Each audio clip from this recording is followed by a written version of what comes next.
Hello students, हमारा lecture 8 chapter है business studies का chapter first CBSE 12 nature and significance of management. Topic है coordination.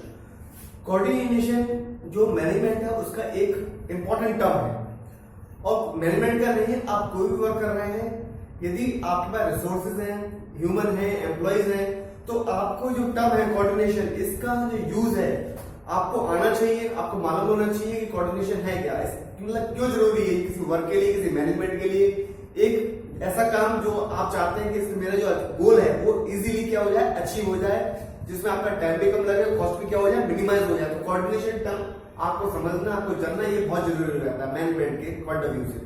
तो चलते हैं, जानते हैं कोऑर्डिनेशन है क्या। कोऑर्डिनेशन देखिए एक ऐसा टर्म जहां पर आप सारे जो एफर्ट्स हैं, जो भी आपको काम करने हैं, उसको एक उनके अंदर क्या एक हार्मोनिक रिलेशन एस्टेब्लिश करना होता है। जैसे मान लीजिए कोई बैट्समैन है, बैट्समैन जब बैटिंग करता है तो आपको मालूम है कि जब तक उसकी जो बॉल है, जो बॉलर बॉलिंग करा रहा है, उसकी जो बॉल है उसके बैट पर एक सही पोजीशन पर नहीं लगती है और वो टाइम नहीं कर पाता है, तो आपको मालूम है वो आउट भी हो सकता है तो रन की जरूरत हो, रन ना मिले आपको।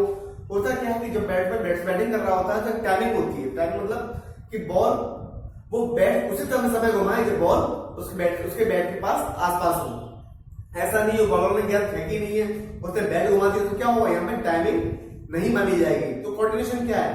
कोऑर्डिनेशन एक टाइमिंग है। टाइमिंग मतलब कि आप जो समय आपको दिया गया काम करने के लिए, उसी समय पर आपका काम क्या होना चाहिए, अकम्प्लिश होना चाहिए। कोऑर्डिनेशन क्या है?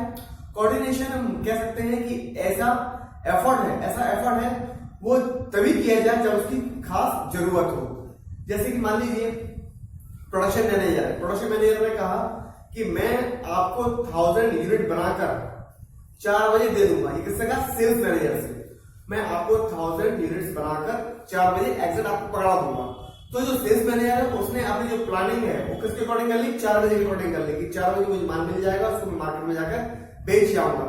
तो उसने जो अपनी प्लानिंग करी है, उसने जो अपनी टीम सेट करी है, वो 4 बजे से लेकर करी है। अब हुआ क्या, जो प्रोडक्शन मैनेजर है वो लेट हो गया, वो 4 बजे अपने माल को तैयार नहीं कर पाया। तो वो क्या कि सेल्स है वो नहीं मिलेगी उसको, तो कहीं उसका जो काम टाइम सेट हुआ था 4 बजे का हुआ था, क्या हो गया, वो लेट हो गया।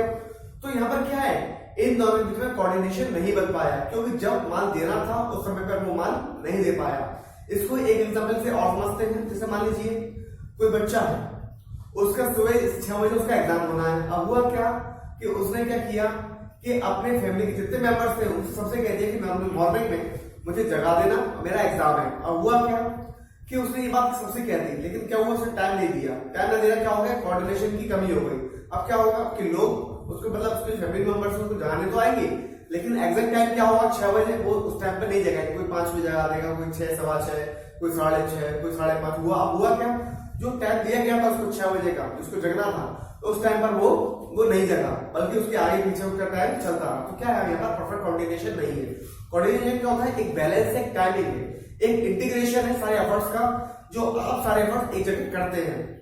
मतलब तालमेल ऐसा होना चाहिए, रिलेशन ऐसे होने चाहिए जैसे आपका हारमोनियम है, जैसे नाम दिया गया हारमोनियम। हारमोनियम क्या होता है, जब भी आप साउंड निकालते हैं हारमोनियम में से, तो जो भी की आप प्रेस करते हैं तो उसमें टाइमिंग होती है। टाइमिंग मतलब कि एग्जैक्ट इसको प्रेस करने के बाद आपको कौन सी की दबानी है, तो साउंड बनेगा अच्छा सा।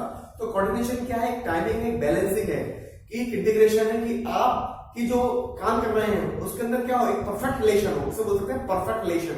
एक बड़ा आता है सिंक्रोनाइजिंग मतलब होता है कि आप जो भी काम कर रहे हैं उसका एक सीक्वेंस है, एक परफेक्ट सीक्वेंस है, परफेक्ट टाइमिंग है। मतलब सीक्वेंस तो है, सीक्वेंस किसके साथ है, एक परफेक्ट टाइमिंग के साथ सीक्वेंस दिया गया है। तो समझ आगे कोऑर्डिनेशन क्या है। कोऑर्डिनेशन कह सकते हैं कि ऐसा सीक्वेंस, एक ऐसा वे जिसमें टाइमिंग, कॉर्पोरेशन, बैलेंसिंग, इंटीग्रेशन सब क्या है, लाइन से चल रहे हैं। समझ आ गया आपको। कोऑर्डिनेशन इवैल्यूएट कर लेते हैं। Coordination can define as synchronizing of efforts from the standpoint of time and the sequence of execution. In general coordination means bringing together the activities and resources of organization and bringing harmony in there। उनमें क्या होना चाहिए, harmony होनी चाहिए, balancing होनी चाहिए, time होना चाहिए, एक सीक्वेंस होना चाहिए। मतलब एक परफेक्ट, मान सकते हैं एक परफेक्ट पाथ, एक परफेक्ट वे, जिसमें आपको सब मालूम है कि आपको किससे कोऑर्डिनेशन करना है, किस टाइमिंग पर करना है, ठीक है ना। आपको इसका रिसोर्स सब कुछ ए टू जेड आपको चीजें मालूम होनी चाहिए। जैसे मालूम होगा आपको जब आर्मी में सोल्जर वगैरह जाते हैं वॉर पे, तो आपको मालूम है कि उसमें जो सोल्जर्स की टीम होती है वो उनमें क्या होता है, एक परफेक्ट कोऑर्डिनेशन होता है। परफेक्ट कोऑर्डिनेशन समझते हो ना, कि उनको मालूम होता है कि मुझे वॉर कब करनी है, मुझे कब अटैक करना है, कब फाइटिंग करनी है। उनको ए टू जेड चीजें, ए टू जेड प्लान मालूम होता है। जब प्लान आपका फेल हो जाता है, हम कहते हैं कोऑर्डिनेशन की इसमें क्या रही, कमी रही। तो समझा गया आपको कि कोऑर्डिनेशन क्या है। कोऑर्डिनेशन मैनेजमेंट का एक एसेंस है, एक बहुत इंपॉर्टेंट पार्ट है। बिना कोऑर्डिनेशन के कोई भी काम नहीं हो सकता। अब चलते हैं नेक्स्ट टॉपिक इसके अंदर।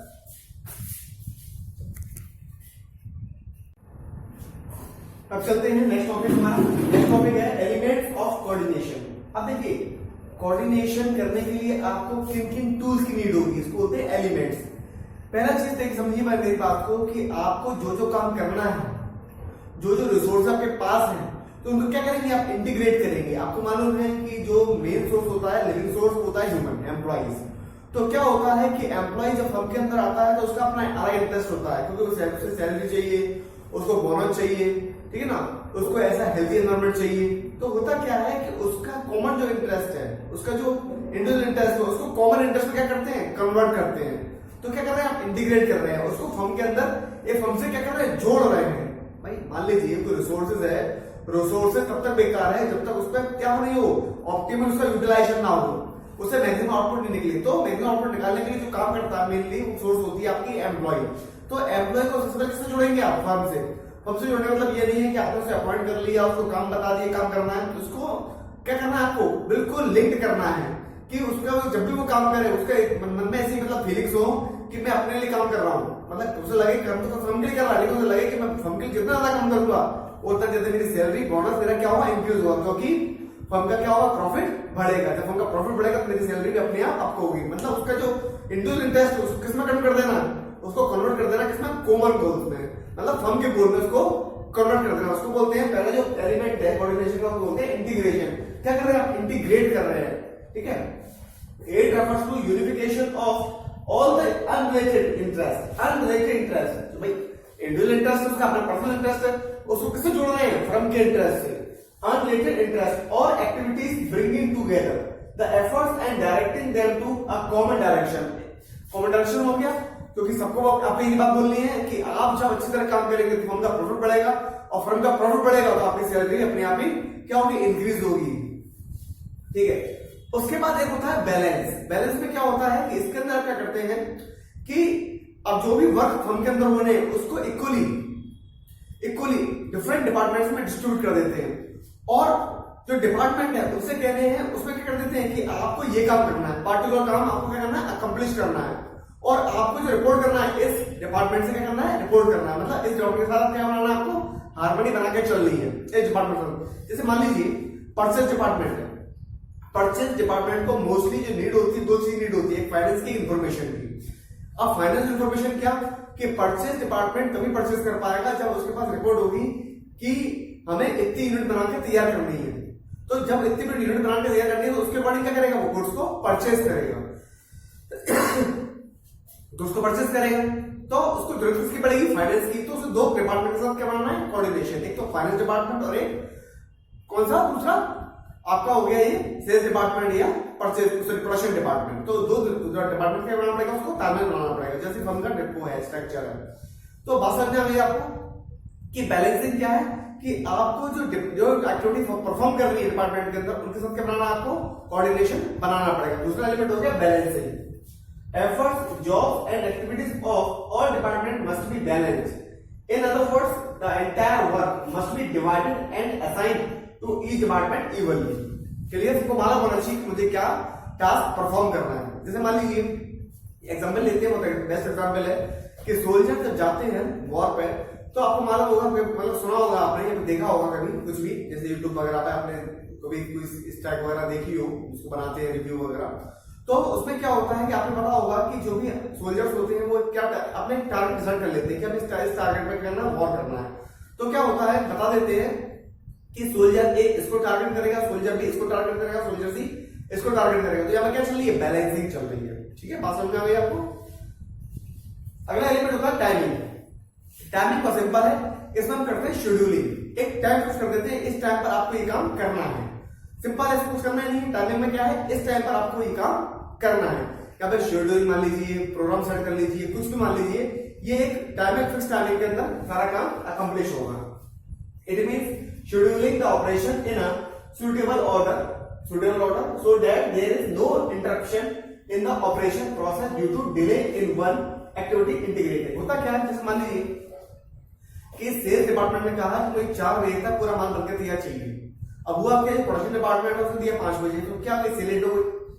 अब प्रोडक्शन को लेट हुआ, परचेज लेट थी, परचेज को लेट हुआ, फाइनेंस लेट हो गया। तो सारा क्या है यहाँ पर बड़े से ऐसे पाया कि यहाँ पे टाइमिंग पे परफॉर्मेंस पूरी नहीं हुई। In the operation process due to delay in one activity integrated, the timing of different activities leads to smooth flow and smooth working of an organization। तो क्या होना चाहिए, टाइमिंग भी फिक्स होनी चाहिए। अब चलते हैं नेक्स्ट टॉपिक की ओर। अब चलते हैं नेक्स्ट टॉपिक है हमारा फीचर्स ऑफ कोऑर्डिनेशन। पहला फीचर है रेस्पॉन्सिबिलिटी ऑफ ऑल मैनेजर्स। जो कोऑर्डिनेशन है वो हर मैनेजर्स के लिए, हर लेवल मैनेजमेंट के लिए क्या है, कंपलसरी। जैसे मान लीजिए टॉप लेवल मैनेजमेंट है, टॉप लेवल मैनेजमेंट क्या बनाता है, अपनी प्लान एंड पॉलिसीज। तो जब वो प्लान एंड पॉलिसी बना रहा होगा तो उसमें क्या इन्वॉल्व करेगा, कोऑर्डिनेशन इन्वॉल्व करेगा कि मुझे किस समय पर क्या प्लान बनाने हैं, क्या पॉलिसी बनानी है, उस तरह से वो अपने आप को क्या करेगा, कोऑर्डिनेट करेगा। दूसरा लेवल मैनेजमेंट होता है कौन सा, middle level management. Middle level management क्या करता है कि जो डिपार्टमेंटल लेवल पे काम हो रहा है उसमें क्या करता है, वो कोऑर्डिनेशन बनाता है। तीसरा होता है सुपरवाइजरी लेवल में, जो लोअर लेवल है, सुपरवाइजरी लेवल है, उसमें क्या करता है, वर्कर के साथ क्या बनाता है, कोऑर्डिनेशन। तो कोऑर्डिनेशन क्या हो गया, चाहे वो मैनेजर किसी भी लेवल पे काम कर रहा हो, टॉप पे कर रहा हो, मिडिल पे कर रहा हो, चाहे वो लोअर पे कर रहा हो, तो उसकी क्या बनती है, रेस्पॉन्सिबिलिटी बनती है कि क्या अपना है वो कोऑर्डिनेशन को उसमें अडॉप्ट करेगा। दूसरा होता है कंटिन्यूअस प्रोसेस। कंटिन्यूअस क्या होता है कि जब भी मैनेजर्स कोई भी काम कर रहे हैं तो हर काम में क्या लगेगा, आपका कोऑर्डिनेशन लगेगा। आपको मालूम है मैनेजर जो फर्म में काम करते हैं कुछ ना कुछ काम करते रहते हैं, जब वो कुछ ना कुछ काम कर रहे हैं तो उस फर्म में क्या हुआ, कोऑर्डिनेशन हो गया। कोऑर्डिनेशन क्या होता है, कंटिन्यूअस प्रोसेस हो जाता है। इंटीग्रेटेड ग्रुप एफर्ट्स, इंटीग्रेट होता है जोड़ना। क्या आपको मालूम है कि जो एम्प्लॉइज आते हैं फर्म के अंदर वो डिफरेंट बैकग्राउंड से आते हैं। जब वो डिफरेंट बैकग्राउंड से आ रहे हैं तो उनका जो मोटिव होता है, उनका जो इंटरेस्ट होता है क्या होता है, सैलरी, अच्छा बोनस, ठीक है ना, हेल्थी एनवायरमेंट। तो क्या करते हैं वो उस गोल को, जो उनके अपने पर्सनल गोल है, किसमें काम करते हैं, फर्म के गोल में। तो इसको बोलते हैं इंटीग्रेट करना ग्रुप एफर्ट्स को।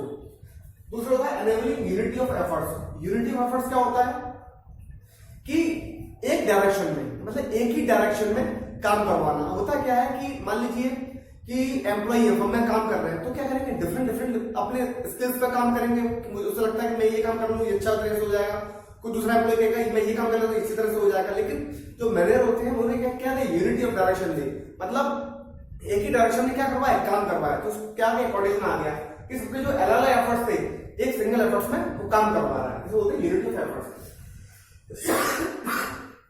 अब देखिए जो इंटीग्रेटेड ग्रुप एफर्ट्स था और यूनिटी ऑफ एफर्ट्स है, इसमें डिफरेंस क्या होता है। जो इंटीग्रेटेड ग्रुप एफर्ट्स है इसमें क्या होता है कि जो एम्प्लॉय आ रहा है वो क्या कर रहा है, उसका अपना एक इंटरेस्ट है, यहाँ पे एबाफल की इंटरेस्ट की कि उसके इंटरेस्ट को फर्म के इंटरेस्ट में क्या कर रहे हैं, कन्वर्ट कर रहे हैं। जबकि यूनिटी ऑफ एफर्ट्स में क्या होता है कि वो ऐसा नहीं हो कि वो अपने अपने स्किल्स पे काम करना शुरू कर दें। जो मैनेजर्स हैं उनका मतलब होता है कि जो मैं कहूं, जो मैं डायरेक्शन दूं, जो मैं गाइडलाइन दूं, उसके अकॉर्डिंग काम हो। ऐसा नहीं वो अपने पर्सनल स्किल्स में लगा दे, ठीक है ना। स्किल्स में वो नहीं लगाएंगे जो मैनेजर को अलाउ करेगा कि आपको इतना ही वर्क करना है और इस पैटर्न पे करना है, एक पैटर्न सेट कर देना, उसको बोलते हैं unity of efforts. Unity of efforts यहाँ पे क्या है, ग्रुप एफर्ट्स। मतलब क्या है, जो अलग उससे आ रहा है बैकग्राउंड से, अलग अपना इंटरेस्ट लेके आ रहा है, उसको फर्म के इंटरेस्ट में कन्वर्ट करना। और यहाँ पर क्या है, यूनिटी ऑफ एफर्ट्स में क्या है कि वो ऐसा नहीं हो कि अपने स्किल्स पे काम करना शुरू कर दें, उनको एक ही तरह से काम बताना कि आपको इस तरह से काम करना है। Coordination is a deliberate function. Deliberate function क्या होता है कि ये जरूरी है, ये कंपलसरी है, इसलिए मैनेजर क्या करते हैं, डेलिब्रेट करते हैं इसको, कि जानबूझकर क्या करवाते हैं काम, मतलब कोऑर्डिनेशन इसको फर्म के अंदर लगाते हैं। देखिए जब तक कोऑर्डिनेशन नहीं होगा, कोई भी काम अच्छी तरह से नहीं होगा, तो क्या होगी, तो भी मैंडेटरी टास्क हो गया, एक मैंडेटरी टर्म हो गया कि आपको कंपलसरी टर्म होगी कि आपको कोऑर्डिनेशन लगाना पड़ेगा। बिना कोऑर्डिनेशन कोई भी काम आपका परफेक्टली अकम्प्लिश नहीं हो पाएगा। कोऑर्डिनेशन प्रोग्रेसिव क्यों है कि चाहे आप कोई भी काम कर रहे हो, चाहे टॉप पे कर रहे हो, मिडिल पे कर रहे हो, चाहे लो पे कर रहे हो, कोई भी टास्क कर रहे हो, आपको उसमें कोऑर्डिनेशन बिठाना, लाना, डालना बहुत जरूरी है। कोऑर्डिनेशन इसलिए क्या हो गया, परवेसिव हो गया। अब चलते हैं नेक्स्ट टॉपिक की ओर। अब देखते हैं नेक्स्ट टॉपिक आता है इंपॉर्टेंस ऑफ कोऑर्डिनेशन। अब कोऑर्डिनेशन की इंपॉर्टेंस क्या है किसी भी फर्म के लिए, किसी भी ऑर्गेनाइजेशन के लिए।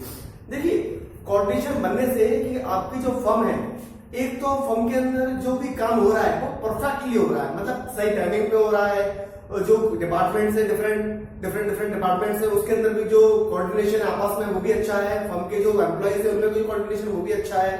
तो क्या होता है, जब कोऑर्डिनेशन अच्छा होता है तो फर्म क्या है, अपने आप ही क्या करने लगती है, ग्रो करने लगती है। फर्म का साइज क्या होता है, बड़ा हो जाता है, नई नई ब्रांचेस खुल जाती है, प्रोडक्शन बढ़ जाता है, एम्प्लॉइज बढ़ जाता है, टर्नओवर अच्छा हो जाता है, प्रॉफिट अच्छा होता है, तो फर्म का जो साइज है वो क्या हो जाता है, बड़ा हो जाता है। क्योंकि भाई मान लीजिए सीधी बात है कि जब आपका काम सही समय पे पूरा हो रहा है, जो एम्प्लॉइज है वो जानते हैं मुझे क्या करना है, किससे मुझे ऑर्डर लेने हैं, किसको मुझे ग्रीवेंसेस देनी है, किसको मुझे कंप्लेन करनी है, किसको मुझे आपको रिक्वेस्ट भेजनी है, सब कुछ मालूम है आपको कि कितने बजे क्या काम होना है, और कौन मुझे काम बताएगा, कौन काम करवाएगा, किससे मेरे काम पूरे हो सकते हैं, मुझे क्या करना है, मेरे गोल्स क्या है, सब कुछ मालूम होता है। तो क्या होगा, फर्म का काम सही समय पर पूरा होगा, मिनिमम कॉस्ट पे होगा, तो फर्म क्या करेगी, अपने आप ही ग्रो करेगी। दूसरा क्या है, फंक्शनल डिफरेंशिएशन हो जाता है, मतलब क्या है, सब कामों के लिए अलग अलग डिपार्टमेंट बन जाते हैं। जब सब कामों के लिए अलग डिपार्टमेंट है तो डिपार्टमेंट अपने आप क्या हो जाता है, स्पेशलाइज हो जाता है। तो दो फायदे होते हैं, तो फंक्शनल डिफरेंशिएशन हो जाता है, सारे काम अलग अलग परफॉर्म होते हैं। दूसरा, जब सारे काम अलग अलग हो रहे हैं तो एम्प्लॉय क्या हो जाते हैं, अपने आप में स्पेशलाइज हो जाते हैं। तो दो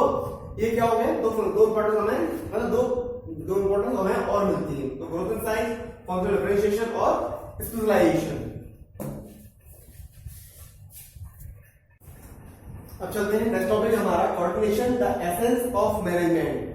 जो कोऑर्डिनेशन है वो मैनेजमेंट का क्या एसेंस है। देखिए कैसे, पहला पॉइंट है इसका, coordination is needed to perform all the function of management, all the function of management. जैसे आपको मालूम है मैनेजमेंट के 5 फंक्शंस होते हैं, planning, organizing, staffing, directing, controlling. तो प्लानिंग में कोऑर्डिनेशन का क्या मतलब है, देखिए जब भी आप प्लान करते हैं कोई भी टास्क को कि मैं इस तरह से काम करना है, तो उसके सपोर्टिव प्लान भी आपके पास होने चाहिए, जैसे प्रोग्राम, बजट, मेथड्स, तो वो सपोर्टिव प्लान भी आपके पास होने चाहिए। जब ये प्लान कर रहे हैं, मेन टास्क को प्लान कर रहे हैं, तो उसके सपोर्टिव प्लान भी आपके पास होने चाहिए। और उनकी क्या होना चाहिए, कोऑर्डिनेशन। दूसरा होता है ऑर्गेनाइजिंग। ऑर्गेनाइजिंग मालूम है आपको कि हमें जो वर्क क्या क्या करना है उसको आइडेंटिफाई करते हैं और अथॉरिटी और रिस्पांसिबिलिटी डिस्ट्रीब्यूट करते हैं अमंग द एम्प्लॉइज। तो आपको मालूम होना चाहिए कि किस एम्प्लॉय के पास कितनी मुझे रिस्पांसिबिलिटी देनी है, उसके अकॉर्डिंग कितनी मुझे उसे अथॉरिटी देनी है। इनमें क्या होना चाहिए, बैलेंस होना चाहिए। मान लीजिए आपने ज्यादा अथॉरिटी दे दी तो हो सकता है उसका मिसयूज कर दे, और कम अथॉरिटी दी तो हो सकता है वो अपनी रिस्पांसिबिलिटी पूरी नहीं कर पा रहा हो। तो उसमें क्या होना चाहिए, कोऑर्डिनेशन होना चाहिए ऑर्गेनाइजेशन के अंदर, अथॉरिटी और रिस्पांसिबिलिटी मतलब उसके अंदर भी। तीसरा होता है स्टाफिंग। स्टाफिंग में क्या होता है कि हम जो एम्प्लॉइज है उसको अपॉइंट करते हैं जॉब्स के लिए, जो उसको वर्क यहाँ पर फर्म में करना है। अब होता क्या है कि जब आप यदि सही पोस्ट पर सही पर्सन को आपने अपॉइंट कर लिया तो फर्म ग्रो करती है। यदि आपने गलत आदमी उसको बैठा दिया, उसकी नॉलेज कम है, उसके स्किल्स कम है, या वो ट्रेंड नहीं है, या वो अनट्रेंड है, अनस्किल्ड है, तो हो सकता है कि फर्म इसमें क्या करे, सफर करे। तो उसमें क्या होना चाहिए, coordination, right person for right job. उसके बाद डायरेक्टिंग है। डायरेक्टिंग में क्या होता है कि आपका कम्युनिकेशन, इंस्ट्रक्शन, मोटिवेशन और गाइडलाइंस एम्प्लॉइज को प्रॉपर टाइम पर जाती रहनी चाहिए। मान लीजिए आपने गलत इंस्ट्रक्ट कर दिया, गलत गाइडलाइन दे दी, गलत कम्युनिकेशन कर दिया, तो हो सकता है कि एम्प्लॉय कंफ्यूज हो जाए और आपके वर्क क्या हो जाए, खराब हो जाए। तो क्या होना चाहिए, इसमें भी कोऑर्डिनेशन। कंट्रोल में क्या होता है कि आप जब स्टैंडर्ड प्लान बनाते हैं, प्लानिंग करते हैं और उसको मेजर करते हैं एक्चुअल परफॉर्मेंस में, तो उसमें बीच में क्या होना चाहिए, परफेक्ट कोऑर्डिनेशन। उसके बाद है coordination is required at all levels. All level मतलब top level management, middle level management और लोअर लेवल मैनेजमेंट। होता क्या है कि टॉप लेवल मैनेजमेंट को टाइम टू टाइम अपने प्लान और पॉलिसी का रिव्यू करते रहना चाहिए और उसको बताते रहना चाहिए उसको मिडिल लेवल मैनेजमेंट को। उसमें क्या होना चाहिए, perfect coordination. Middle level management क्या होता है कि जो डिफरेंट डिपार्टमेंट अलग अलग काम कर रहे हैं, वो काम तो अलग कर रहे हैं लेकिन उनके जो काम हो वो क्या हो, इंटीग्रेटेड हो जाए बाद में। ऐसा नहीं हो कि उन्होंने अलग काम कर लिया, उन्होंने अलग कर लिया, वो इंटीग्रेट नहीं हो पा रहे हैं। ठीक है। उसके बाद होता है लोअर लेवल, उनके साथ जो वर्कर्स काम कर रहे हैं, एम्प्लॉय काम कर रहे हैं, सुपरवाइजर के अंडर में, उनके बीच में क्या होना चाहिए, परफेक्ट कोऑर्डिनेशन। तो क्या हो गया, coordination required at all level management. अब क्या है, नेक्स्ट लास्ट है, coordination is the most important function of organization. कि कोऑर्डिनेशन किसी भी ऑर्गेनाइजेशन का क्या है, मोस्ट इंपोर्टेंट पार्ट है। देखिए यदि कोऑर्डिनेशन नहीं होगा तो सारी जो एक्टिविटी है, सारे जो काम हो रहे हैं वो सब क्या हो जाएंगे, अलग अलग हो जाएंगे और फिर हम क्या करेंगे, सफर करेंगे। इसलिए जो कोऑर्डिनेशन है किसी ऑर्गेनाइजेशन का है, मोस्ट इंपोर्टेंट पार्ट है। यहाँ पर आपका बीएस का जो चैप्टर है nature and significance of management, ये फिनिश हो जाता है। तो आप क्या करना है, आपको एक बार जो मैं आपको नोट्स अभी शेयर करूंगा, लिंक पर शेयर कर दूंगा, उसको रिव्यू करना है, उसको पढ़ना है। उसके बाद आपको क्या करना है कि जो केस स्टडी है वो ज्यादा से ज्यादा सॉल्व करनी है। केस स्टडी भी मेरे नोट्स में दी हुई है और मैं भी टाइम टू टाइम आपको केस स्टडी करा रहा हूँ। मैं लेक्चर 9 में जो भी चैप्टर चल रहा है नेचर उसकी कुछ केस स्टडी सॉल्व कराऊंगा। तो देखिए लेक्चर 9 और मैं देखिए कि उसमें केस स्टडी मैंने कैसे सॉल्व की है। ठीक है, मिलते हैं स्टूडेंट।